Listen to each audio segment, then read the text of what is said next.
ఈరోజు కావలిలో స్వచ్ఛంద సంస్థల ఆధ్వర్యంలో కావలికి ఉన్నతాధికారులు బదిలీ మీద వచ్చిన తర్వాత మా స్వచ్ఛంద సంస్థలు గౌరవ సూచకంగా ప్రేమాభిమానంగా అధికారులను కలుసుకొని వారికి చూసి సత్కారం చేసి మా స్వచ్ఛంద సంస్థల గురించి పరిచయం చేసుకోవడం ఆనవాయితీకి వస్తున్నటువంటి సందర్భం. ఈ నేపథ్యంలో ఇటీవల కాలంలో కావలికి రెవెన్యూ డివిజనల్ అధికారిగా శ్రీ ఎలీషా సార్ గారు, అలాగే సబ్ డివిజనల్ పోలీస్ ఆఫీసర్గా వివి రమణ కుమార్ గారు కొత్తగా వచ్చి జాయిన్ అవ్వడం జరిగింది.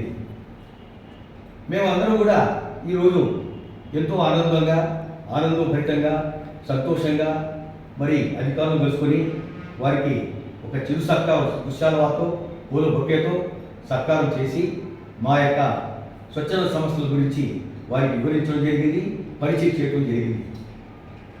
పోలీస్ డిపార్ట్మెంట్ అంటే మాకు మొదటి నుంచి కూడా ప్రేమ, అభిమానం, గౌరవం, ఆత్మీయత, అనురాగాలు ఎన్ని ఉంటాయి.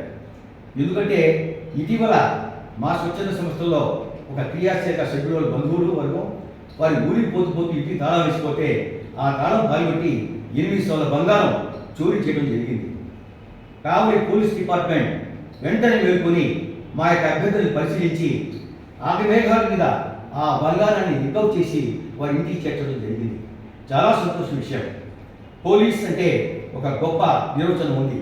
పి అంటే పొలైట్ మర్యాద, ఓ అంటే ఒబీడియన్స్ విధేయత, ఎల్ అంటే లాయల్టీ హుదాతనం, ఐ అంటే ఇంటెలిజెన్సీ తెలివితేటలు, సి అంటే కరేజ్ ధైర్యం, ఈ అంటే ఎఫిషియన్సీ సామర్థ్యం. ఇవన్నీ ఉన్నాయి పోలీస్. అటువంటి పోలీస్ అధికారులు మనకు కావాలని వస్తున్నారు. వాళ్ళందరూ కూడా ఎన్నో కార్యక్రమాలు, ఎంతో సహాయ సహకారాలు అందిస్తున్నారు.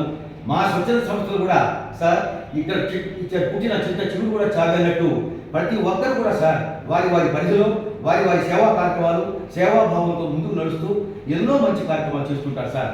వారి ఆర్థిక స్తోమత లేకపోయినా వారి ప్రేమాభిమానాలతో వారికి ఉన్నటువంటి నైపుణ్యంతో మంచి కార్యక్రమాలు చేస్తూ అందరి మనలు పొందుతున్న సందర్భం. కావలిలో చేసినట్టుగా ఎక్కడ కూడా స్వచ్ఛంద సంస్థలు ఇంత మంచి కార్యక్రమాలు ఎక్కడ చేయరు. ఇక్కడ ఐకమత్యం అనేది చాలా ఇంపార్టెంట్ సార్ ఇక్కడ. కాబట్టి ఈరోజు మిమ్మల్ని కలుసుకొని మిమ్మల్ని సత్కరించుకోవడం మేము ఆనందంగా సంతోషంగా మేమందరం ఫీల్ అవుతూ మీకు అందరికీ కూడా హృదయపూర్వకమైనటువంటి ధన్యవాదాలు, అభినందనలు తెలుపుకుంటూ సెలవు తీసుకుంటాం.